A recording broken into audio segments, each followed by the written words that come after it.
예수께서 가버나움에 들어가시니 한 백부장이 나와 간구하여 이르되 주여 내 하인이 중풍병으로 집에 누워 몹시 괴로워하나이다. 이르시되 내가 가서 고쳐주리라. 백부장이 대답하여 이르되 주여 내 집에 들어오심을 나는 감당하지 못하겠사오니 다만 말씀으로만 하옵소서. 그러면 내 하인이 낫겠사옵나이다. 나도 남의 수하에 있는 사람이요 내 아래에도 군사가 있으니 이더러 가라 하면 가고 저더러 오라 하면 오고 내 정도로 이것을 하라 하면 하나이다. 예수께서 들으시고 놀랍게 여겨 따르는 자들에게 이르시되 내가 진실로 너희에게 이르노니 이스라엘 중 아무에게서도 이만한 믿음을 보지 못하였노라. 또 너희에게 이르노니 동서로부터 많은 사람이 이르러 아브라함과 이삭과 야곱과 함께 천국에 앉으려니와 그 나라에 본 자손들은 바깥 어두운 데 쫓겨나 거기서 울며 이를 갈게 되리라. 예수께서 백부장에게 이르시되 가라 내 믿은 대로 될지어다 하시니 그 즉시 하인이 나으니라. 이는 하나님의 말씀입니다. 제가 뭐 설교를 자주 하진 않지만 가끔 이렇게 불려다닙니다. 그러면 제 루틴이 있어요. 제가 저에게서 치유의 능력이 있다는 걸 알게 된 사건이 있었어요. 저희가 입양한 큰애가 정신분열이 있어요. 청각장애인데 이 아이의 문제는 뭐냐면 잠을 안 자는 거예요. 한숨도 안 자요. 저는 일하고 오면 아이는 이제 저녁에 자야 되는데 그때부터 다니는데 어느 날 제가 이제 농화부에서 설교를 하는데 제 시기가 수면제를 2알씩 이렇게 그 기초생활 수급자이거나 오랫동안 장기간 입원한 친구들은 원 단위의 수면제 주황색 지금은 주는지 모르겠어요. 그거 엄청 셉니다. 함부로 그거 먹었다면 큰일 나거든요. 눈이 돌아가는데 그걸 2알이나 먹는 애가 제가 농화부에서 설교를 하는데 졸고 있더라고요. 이거 기적이다 이거. 나에게 이런 능력이 있다니. 현대의학이 해내지 못하는. 근데 이걸 저희가 너무나 크게 와닿았어요. 이건 분명히 치유의 능력이다. 최근에도 만난 가정이 있어요. 아버님 일찍 돌아가시고 위에 둘은 장애가 있고 중간에 있는 장애가 없는 아이는 그 속에서 버텨내다가 정신적인 문제가 와서 엄마가 너무너무 힘든 거예요. 얘도 이제 정신과적인 치료를 받는데 그래도 불면증이 있다는 거예요. 제 사무실에서 이제 같이 얘기를 하는데 얘기를 하는데 그 애가 졸고 있더라고요. 그래서 제가 그랬죠. 어머니한테 보라고. 대화만 해도 애가 잔다고. 난 목회자로서 치유의 능력이구나. 그런 자신감을 가지고 이 자리에 섰습니다. 여러분 아침에 밥 하고 오셨어요? 네. 밥을 하면 그렇죠. 남자들이 대답을 해야 돼요. 밥을 하면 먹는 거예요. 밥을 해야죠. 이제 세상이 바뀌었기 때문에 쌀을 씻잖아요. 쌀을 씻는데 우리 어머니들 제 기억 속에서도 그래요. 쌀을 씻는 정성껏 그 작은 볼 하나도 지금은 쌀이 좋아져서 바로 이제 조금만 씻어도 되죠. 옛날에는 정성껏 씻었던 것 같아요. 작은 돌멩이 하나도 없애기 위해서 여러 번 그렇게 해서 밥을 딱 내놓죠. 누가 거기에 대충 하겠습니까? 우리 인생도 마찬가지입니다. 제가 하는 이 설교를 듣기 전에 우리가 이 마음 자세를 한번 봤으면 좋겠는데 제가 아침에 하나님께서 저에게 밥을 하라고 기회를 줬어요. 쌀을 씻는데 어제 조금 감정이 집사람하고 남은 게 있어서 그 감정이 남아있어가지고 돌 모래를 조금 몇 달 전에 제가 진짜 억울하게 진짜 나는 억울한 상황인데 그 생각이 난 그 몇 달 전에 그 유리 조각을 다시 발견했다. 1년 전에 진짜 원수 같은 그 사람의 생각이 나서 그 1년 동안 썩은 부패한 그거를 오물을 집어넣고 심지어 한 10년 전 진짜 기억도 안 나는 그것이 그 끄트머리 잡고 있는 나를 그 도저히 냄새도 맡을 수 없는 그 오물을 또 넣어서 밥을 해가지고 맛있는 줄 알고 내가 먹고 누구한테 주고 이러면 안 되잖아요. 하나님께서 오늘을 주셨다는 거는 자 밥을 이제 맛있게 지어봐라. 그러면 옛날에 그 아픔들 상처들이 있지만 걸러내는 거죠. 예수 그리스도의 보혈로 걸러내는 거죠. 씻고 또 씻어서 그리고 미래에 대한 이 두려움이 막 엄습해도 씻어내는 거죠. 주여, 제가 이 밥을 내가 먹어야 되고 내가 사랑하는 가족들이 먹어야 되고 내 이웃들이 먹어야 되는데 씻어내게 하소서. 씻어야죠. 우리는 과거에 어떤 것에도 얽매여서는 안 됩니다. 오늘은 예수 그리스도께 주신 은혜이기 때문에 오늘을 더럽혀서는 안 돼요. 모두 다 건강한 밥을 지어내는 믿음의 성도들이 되시길 주님의 이름으로 축원합니다. 아멘. 오늘 말씀은 정말 기독교 역사상 획기적인 말씀이에요. 왜냐하면 예수님께서 그런 말씀을 하셨어요. 내가 이스라엘에 왔는데 이스라엘에서 이만한 믿음을 본 적이 없다. 그것도 이스라엘 사람도 아니에요.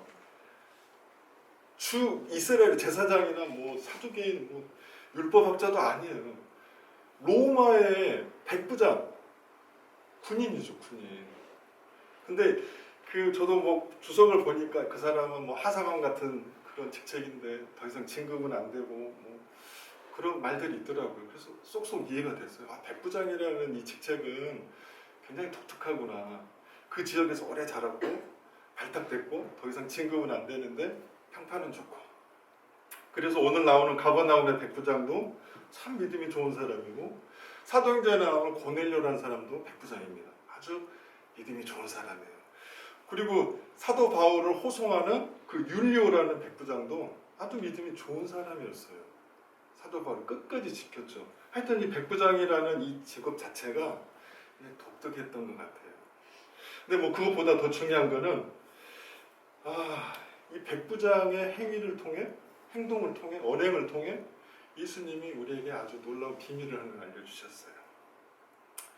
그게 뭐냐면 제목을 그렇게 잡았어요. 우물 안의 개구리. 한번 따라해 보겠습니다. 우물 안의 개구리. 우물 안의 개구리. 이 속담을 모르는 사람이 누가 있겠어요. 저는 우리 아이들도 다 아는 우물 안의 개구리. 그냥 그 뜻을 그대로 가져왔습니다. 우리 5절, 6절 다시 한번 공독해 보겠습니다. 시작. 예수께서 가버나움에 들어가시니 한 백부장이 나와 간구하여 이르되 주여 내 하인이 중풍병으로 집에 누워 몹시 괴로워하나이다. 그 당시에 백부장이면 100명의 군사를 거느리는 건데 작은 수는 아니잖아요. 물론 천부장도 있었지만 로마의 군사 체계가 더 복잡하긴 했죠. 그래도 100명의 군사를 거느리며 제법 자리가 있는 사람이죠. 근데 이 사람이 자기 하인 중에 한 명, 그 당시에는 종의 체계가 있었으니까 하인 중에 한 명이 중풍병은 그 당시에 죽을 병입니다. 살릴 수가 없어요. 약이 없었으니까. 이 하인을 위해서 그 많은 시선들 예수님을 보러 온 거예요. 살려달라고. 뭔가 좀 이상하잖아요. 뭐 일반적인 상황은 아닌데 우리가 이 시대 상황을 정확히 모르기 때문에 그렇지. 아니 일반적인 건 아니에요. 속국에 있는 이름도 알려지지 않은 한 청년을 그가 그리스도라는 그 하나를 듣고 백부장이라는 로마 군인의 대장이 찾아왔다는 거죠. 여러분 노아의 방주 한번 상상을 해보세요. 네, 노아의 방주. 자, 방주가 있습니다. 방주를 만드는 것도 대단했지만 우리는 어렸을 때부터 뭐 방주가 사이즈가 어떻게 되고 맨날 이런 것만 외우는데 무슨 나무를 이렇게 별로 쓸데없더라고요. 살면서 기억도 안 나고. 노아의 방주에서 어느 부분이 가장 중요할까요? 저의 질문은 답을 안 하셔도 됩니다. 한번 생각해 보십시오. 노아의 방주에서 어느 부분이 가장 중요할까? 곡식을 넣는 창고? 아니면 화장실? 아니면 선장실? 환기실? 뭐 다양할 수 있겠죠. 그러면 반대로 노아의 방주를 설계한 설계자는 어느 부분을 가장 중요하게 생각했을까요? 배가 물 위에 떠야 되는데 어쩌면 가장 좋은 나무를 써야 될 곳은 배의 밑바닥 아닐까요? 물과 부딪혀야 되고 돌과 부딪혀야 되고 그렇잖아요. 그러면 설계자는 알겠죠. 다른 사람은 아무도 모르지만 이 배를 설계하신 분은 밑바닥에 아주 중요한 나무를 써야 되고 가장 튼튼한 나무를 써야 된다는 것을 만드는 사람에게 알려줬겠죠. 성경에 자세히 나오진 않았지만 거의 100%일 겁니다. 그렇죠? 그렇지 않나요? 바다에 띄우는 배라면 몰라도 산 위에 지금 갑자기 비가 많이 내려서 이 배가 지금 산과 산을 부딪히고 넘어갈 건데 하나님은 배의 밑바닥이 가장 중요하게 만들어져야 된다고 모세인가요? 아무도 반응 노아입니다. 정신 바짝 차리세요. 노아에게 말했겠죠. 여기가 아주 중요하니까. 근데 그 부분은요 물에 가려져가지고 보이지도 않아요. 화려하게 보이는 선장실도 아니고 햇빛을 받는 것도 아닙니다. 아무에게도 주목받을 수 없는 곳이에요. 그냥 매일 부딪히고 찬물에 담겨진 그런 곳이에요. 근데 설계자께서는 거기가 가장 중요하다는 거예요. 여러분 누구에게 칭찬을 받고 싶어요? 누구에게? 저도 정성진 목사님에게 칭찬을 이렇게 부목사들이 많잖아요. 치열합니다. 칭찬받기 위해서 경쟁이. 뭐 우연히 막 뭐 일하고 있다가 목사님이 탁 지나가면 탁 하면 와 기분이 되게 좋더라고요. 하루의 피로가 싹 풀리고. 뭐 그러겠죠. 사장님한테 칭찬받는 게 제일 좋잖아요. 직원들이 막 일하는데 사장님이 싹 지나가면서 막 이러면 기분이 나 승진하는 거 아니야. 뭐 그러겠죠. 하나님께 칭찬받는 게 제일 중요하죠. 설계자에게. 하나님의 관심은 가장 밑바닥 하지만 보이진 않아요. 여러분 이 백부장의 믿음을 봐보세요. 자기 하인은 죽으면 그냥 또 하인 데려오면 되잖아요. 돈으로 살 수 있다는 거예요. 근데 그 하인을 살리기 위해서 중풍병이라는 중병에 걸려서 죽을 줄도 모르는 그 하인을 위해 사람들의 시선을 다 무시하고 버선발로 온 거예요. 하나님, 주님, 내가 소문을 들었는데 당신은 메시아예요. 사람을 살렸다는 말도 들었습니다. 근데 좀 살려주세요. 그러니까 처음부터 예수님은 이 백부장의 믿음을 신기하게 보신 거예요. 여러분, 우리는 인생을 살면서 위의 것을 붙잡고 사는 사람들 아닌가요? 하나님의 나라. 그러면 하나님의 나라를 붙잡고 사는 사람들은 어떻게 측정할 수 있나요? 좀 더 공중에 높은 아파트에 살아야 되나? 저는 이건 반증이라고 생각합니다. 가장 낮은 곳에 가야 그 사람이 가장 위의 것을 생각하는 사람이 아니겠습니까?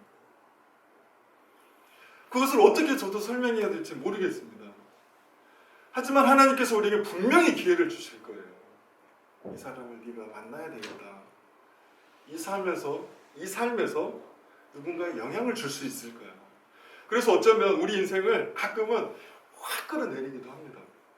정말 이렇게 있는 인생을 확 끌어내리기도 해요. 왜냐하면 거기에 하나님의 마음이 있으니까. 그 자리에 그곳에 하나님을 애타게 부르는 사람들이 있으니까 어쩌면 그 자리에 서 있는 것 자체만으로도 우리는 가장 위의 것을 사모하는 사람이 아니겠나 그런 생각을 해봅니다. 그렇다고 해서 계속 그 바닥이라는 것을 찾아 헤맬 수는 없겠죠. 저도 그렇게 살고 싶지는 않아요. 그냥 도망 다니는데 설교를 잘 이해하는 성도들의 특징은 뭐냐면 직관적으로 이해하는 거예요. 그래가지고 그게 그러면 아래는 그 아래라는 건 어디야? 그러면 저기 노숙인들을 만나야 된다는 거예요. 이제 이러면 복잡해집니다. 저는 하나님께서 분명히 기회를 주실 거다.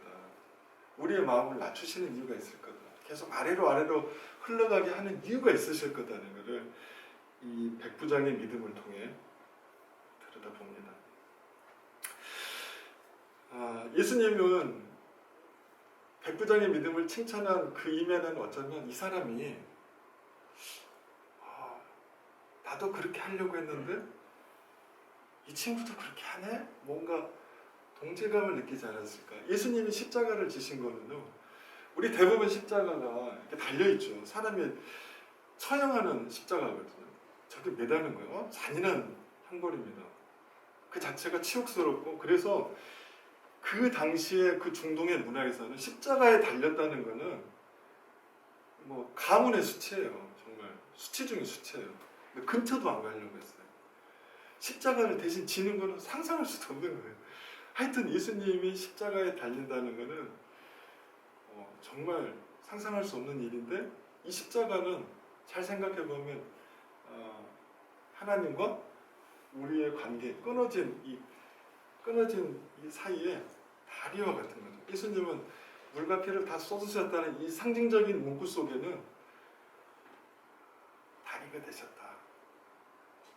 납작 엎드려 땅바닥에 그 흙냄새를 직접 맡을 수 있는 바닥에 딱 엎드리신 거다. 예수님이 십자가 사건을 통해서 납작 엎드리니까 그게 다리가 돼서 하나님께서 예수님의 등을 밟고 우리를 만나주시는 그 사건이 성전의 회막이 찢어지는 거예요. 더 이상 제사장을 통해서 너희들을 만나지 않겠다. 이제는 예수 그리스도를 통해서 내가 직접 만나줄게. 이게 어마어마한 사건이거든요. 우리도 십자가를 통해 납작 엎드린 예수님의 등을 밟고 하나님을 만나는 거죠. 이 길을 따르는 게 제자의 삶입니다. 그러면 우리가 어떻게 사느냐? 내가 정말 낮아질 수 있다면, 누군가 이 분쟁 속에서, 싸움 속에서, 갈등 관계 속에서 내가 낮아지면 다리가 되는 거죠. 하나님, 내가 죽도록 싫지만 다리가 한번 돼볼게. 이 사람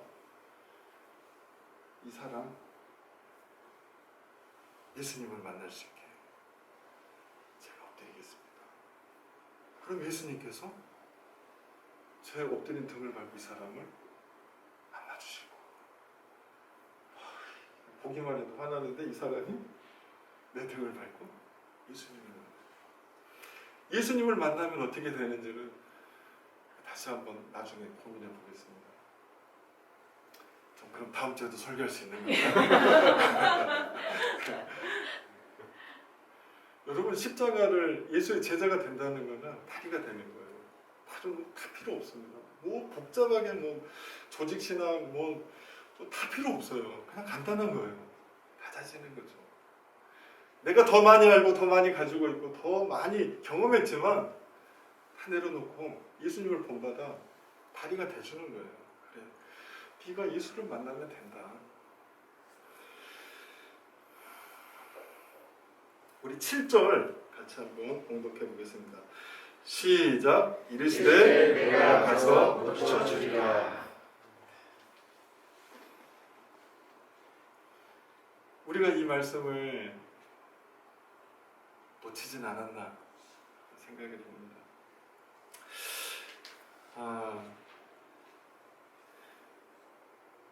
여러분, 스위치 많이 켰다 껐다 하시죠? 온을 누르면 켜지고 오프는 꺼지고.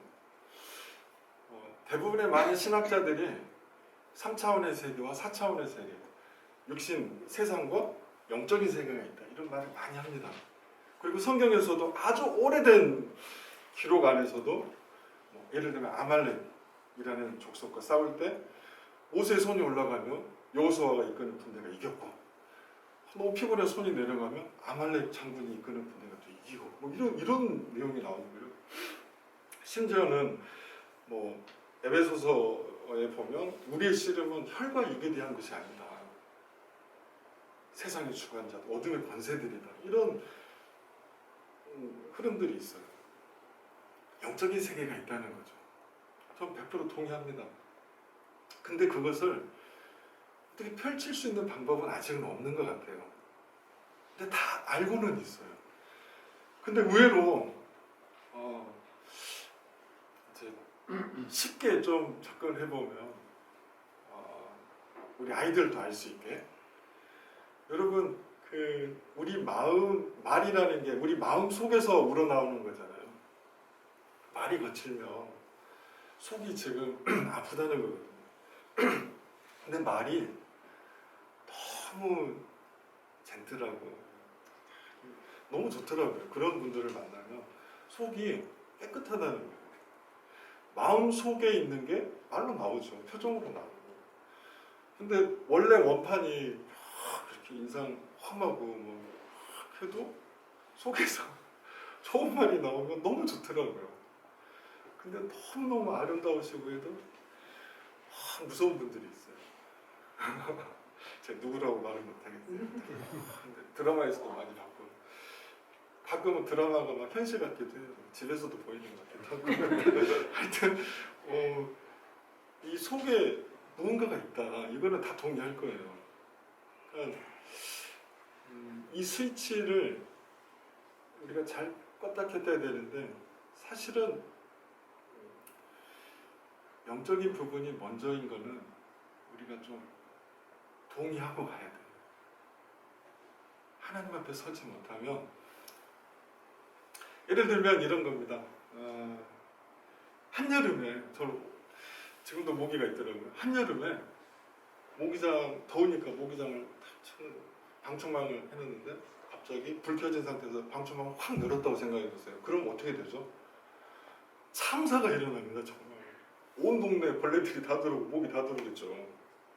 절대 그러진 않잖아요.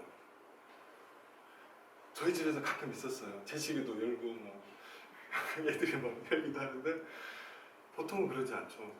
우리의 영적인 보호막을 설마 그렇게 확 열어놓진 않겠지. 그렇죠? 여러분, 아침 기도는 침대에 일어나서 막 피곤한데 이렇게 움츠리고, 제가 그렇게 한다는 건 아니에요. 오해하지 마세요. 저도 잘 못해요. 그렇게 말씀하신 목사님이 있더라고요. 침대에 무릎 꿇고 하는 게 아니라 아침 기도는 운전하는 거와 똑같아요. 정신 바짝 차리고 차를 운전하는 거는 같다. 기도란 그런 거다. 그렇게 말씀하시더라고요. 더 맞는 말씀이에요. 누가 함부로 방충망을 열겠나. 예수 그리스도 앞에서 깨어있는 이게 먼저지. 방충망을 딱 닫고 우리를 보호하는 거죠. 우리 가정을 보호하고 지키는 거죠. 가정예배라는 게 뭐 별거 있나요? 저는 형식에 맞춰서, 저 솔직히 목사지만 교회에서 주는 가정예배 형식대로 잘 안 해요. 아침에 같이 손 잡고 부모가 자녀에 기도해 주면서, 내가 그리스도인인데 나 지금 밖으로 나가는데 예수 그리스도 정신에 합당한 일이면 오늘 내 목숨을 내놓을 수도 있는 거야. 누가 위기에 처하면 도울 수도 있는 거고, 그리고 아무도 몰라 내가 오늘 무슨 일이 날지. 그런 마음으로 같이 손잡고 기도하고, 그리고 일 마치고 저녁에 들어와서 같이 모였을 때 하나님께서 우리의 생명을 또 연장시켜 주셨네, 감사하다. 그게 가정예배 아닐까요? 거기에 뭐 더 목사님 설교 들은 거 또 들으라고 하고, 뭐 맨날 본 거 또 보라고, 그게 뭐예요 그게. 우리 가정을 살리는 제사장이, 가정의 주인이 가정 예배를 끌어가는 거지. 삶이 고백이 돼야 되고, 내가 예수 그리스도를 믿는 가장인데 나는 오늘도 믿음의 방충망을 이렇게 닫아야 돼. 이게 내 일이야. 그럼 기도하는 거죠. 절실하니까, 아이들을 위해서 절실하니까 부모가 서로 싸우는 것보다는 무릎 꿇고 기도하면서 내가 서로 다리가 돼줄게, 그렇게 치열하게 싸우는 거죠. 그걸 자녀들에게 흘려보내주는 것이고, 이 예수 그리스도의 말씀이 우리 안에 녹아나고 영적 전쟁이라는 걸 깨닫고, 그건 치열하구나 깨닫고 이렇게 평안하게 살지만 영적인 모드로 전환이 스위치를 옮길 때는 예수님께서 지금 가서 치료해 주겠다, 이 믿음을 붙잡고 가는 거죠. 치열한 싸움을 깨닫는 거죠. 여러분, 백마고지가 27만 발의 폭탄이 떨어졌다고 하잖아요. 한 주간에 20몇 번인가요? 24번이나 땅 주인이 바뀌었다고. 치열한 전쟁이었잖아요. 지금 이 영적 전쟁과 다를 게 뭐가 있습니까? 내 마음의 주인의 자리를 내가 뺏기지 않았나요? 난 여러 번 뺏깁니다. 그럼 이제 땅을 치고 통곡하는 거예요. 내가 왜 이런 거를 내가 참았어야 됐는데 왜 화를 내고 왜 용서하지 못할까? 다시 주님을 자리에 모시고 그러다 보면 또 정신이 확 들어 또 확 바뀌고 이 싸움을 계속하는 거죠. 치열한 싸움입니다. 이 부분을 우리가 정신을 차리고 봐야 됩니다. 우리 8절 9절 같이 한번 다시 읽어보겠습니다. 백부장이 대답하여 이르되 주여 내 집에 들어오심을 나는 감당하지 못하겠사오니 다만 말씀으로만 하옵소서. 그러면 내 하인이 하겠사옵나이다. 나도 남의 수하에 있는 사람이요 내 아래에도 군사가 있으니 이더러 가라 하면 가고 저더러 오라 하면 오고 내 종도로 이것을 하라 하면 하나이다. 보통 이쯤에 목사님 설교가 끝나가는데 저는 뭐 다시 올 일이 없어요. 오늘 다 끝장나네. 여러분 믿음이라는 걸 제한하는 건요 사실은 굉장히 뿌리가 깊어요. 우리의 믿음을 제한하는 건 틀이에요. 나의 틀이 이만큼이면 믿음은 그만큼밖에 안 되는 거예요. 믿음을 넓혀주세요 기도한다면 틀을 깨야 됩니다. 그렇지 않나요? 화분이 있어요.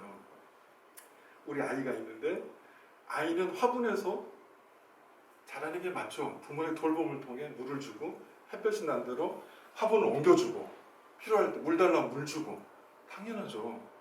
근데 아이가 고등학교를 졸업할 나이가 됐어요.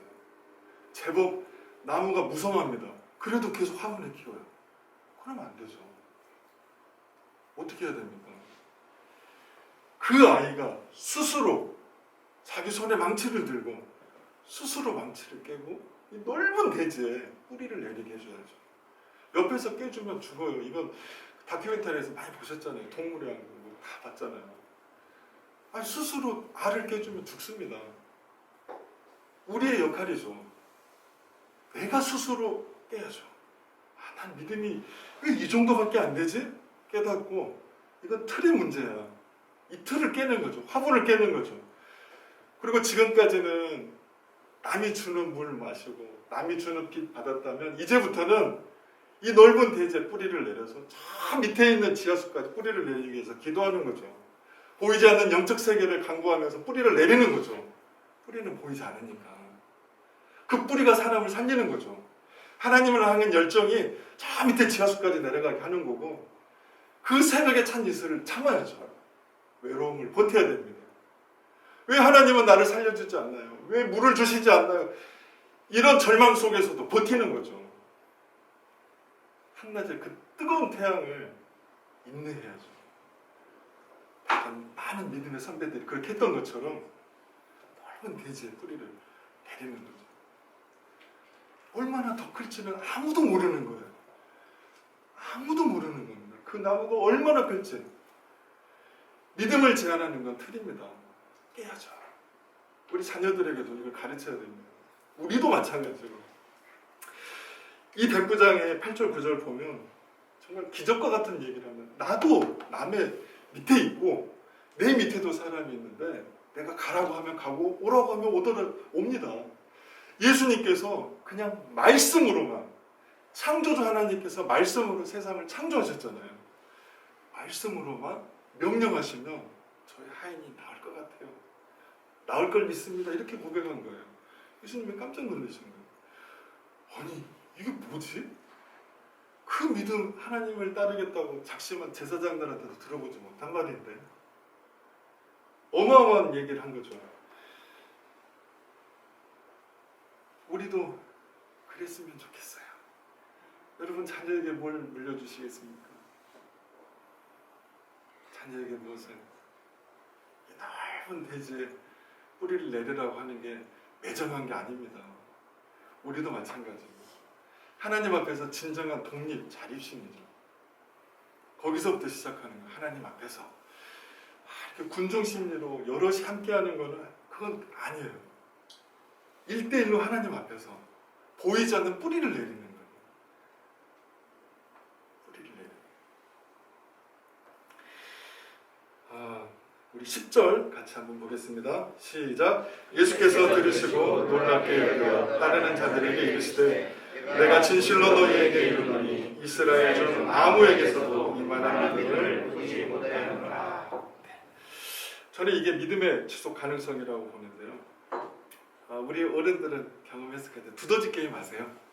많이 해보셨잖아요. 지금 아이들은 모를 것 같아요.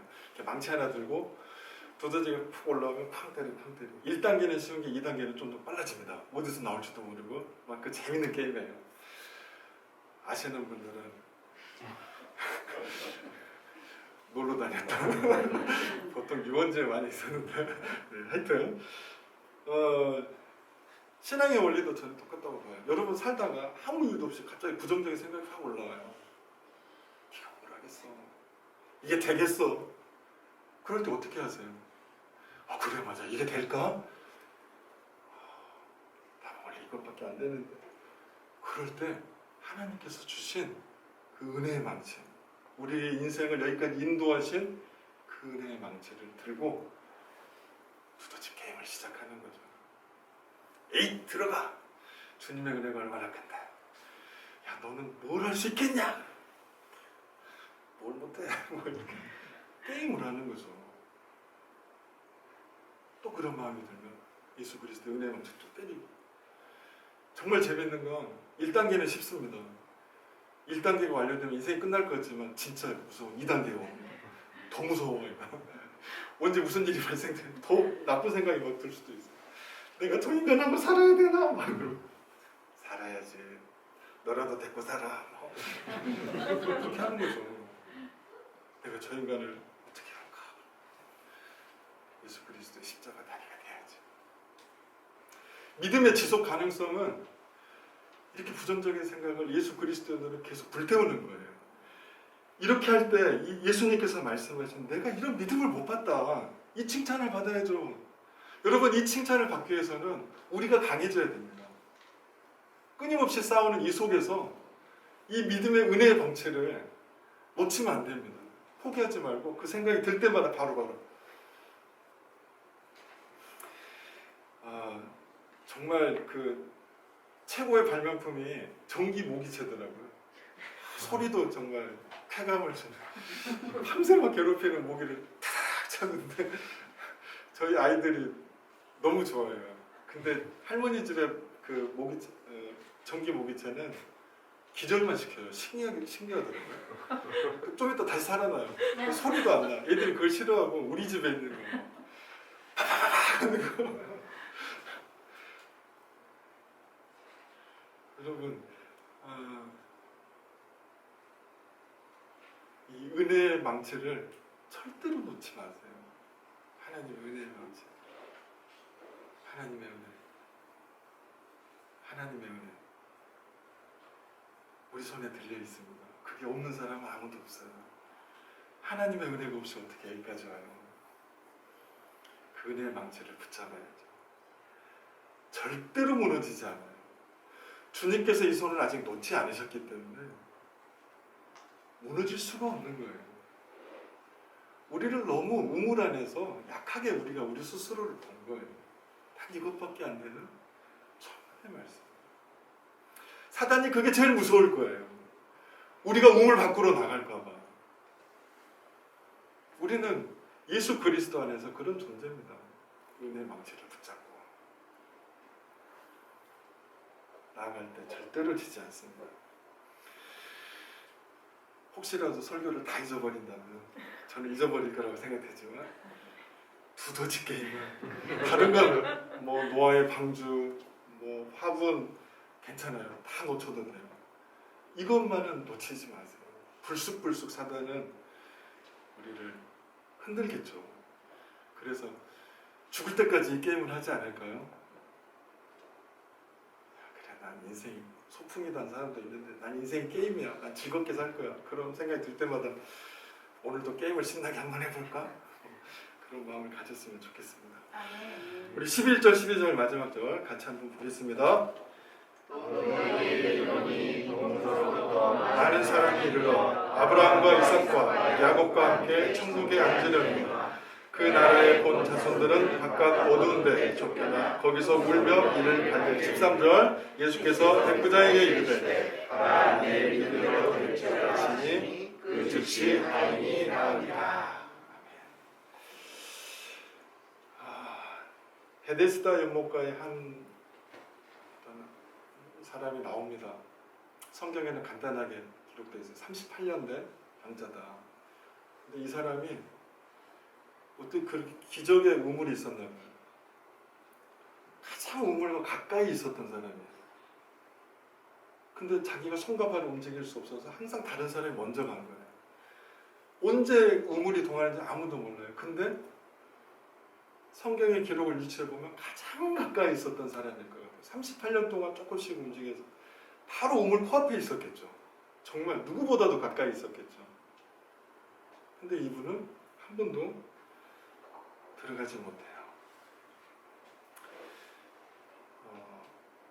이걸 조금 각색해 봤어요.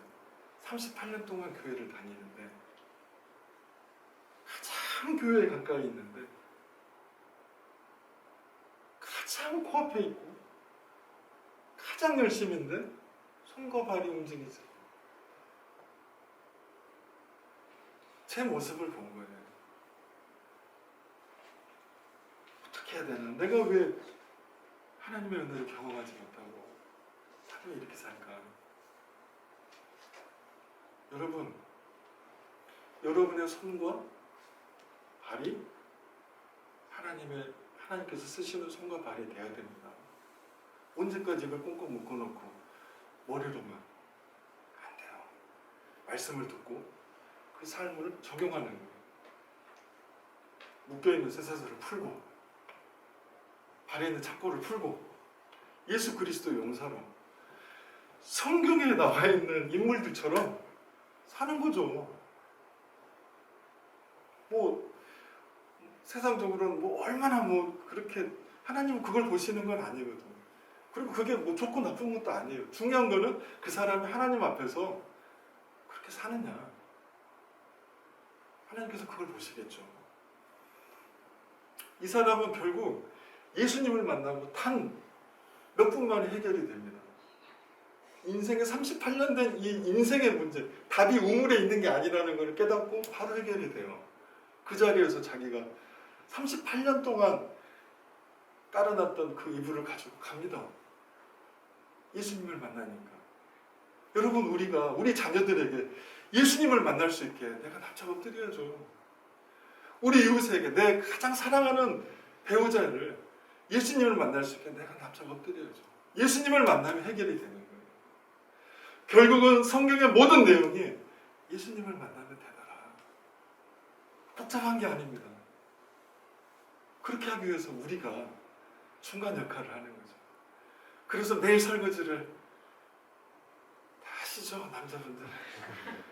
매일 설거지를 하듯이 손이 뭐 부르듯이 매일 설거지 우리의 마음을 씻는 거죠. 그게 기도가 무슨 휘황찬란한 기도가 필요합니까? 주여, 이 마음을 씻어주소서. 밥 다 하시잖아요. 안 하시잖아요. 나만 밥을 하면서 주님 밥을 깨끗이 씻겠습니다. 그렇게 씻어서 내가 먹어야 돼. 가족들을 먹여야 되는데, 이웃을 먹여야 되는데, 그렇게 설거지하듯이 씻고 하나님 앞에 살아가는 거죠. 그 믿음 안에서 정말 잘했다. 진짜 설계자인 창조주 하나님의 칭찬을 받는, 예수님의 칭찬을 받는. 나 이스라엘에서 이런 믿음을 본 사람이 없어. 하나님이 노아에게 칭찬했던 거죠. 그래, 내가 이 밑바닥을 중요하게 생각하는 게 네가 그렇게 살았으면 좋겠어. 하나님의 칭찬을 받는, 예수 그리스도 인정을 받는 이 시대의 믿음의 용사들, 예수 그리스도의 제자들이 되시길 주님의 이름으로 축원합니다. 기도하겠습니다. 살아계신 아버지 하나님, 주님의 제자로의 삶을 따르길 원합니다. 나의 아픔과 나의 상처로 모래를 넣고 유리 조각을 넣고 그 오물들을 넣었던 것을 주님 앞에서 회개하며 다시 일어섭니다. 화분을 깨고 이 넓은 대지에 뿌리를 내려 영적인 뿌리를 하나님께 내려내는 믿음의 용사들 되게 도와주옵소서. 불쑥불쑥 인간의 사단의 유혹들, 인간의 정욕들 생각이 올라올 때마다 예수 그리스도의 은혜의 망치로 깨부수는 믿음의 용사들 되게 하나님 인도해 주옵소서. 우리의 손과 발을 주님께 올려드립니다. 이제는 말씀을 들었다면 삶으로 실천해내는 하나님의 용사들 될 수 있게 주님 도와주옵소서. 예수님의 이름으로 기도합니다.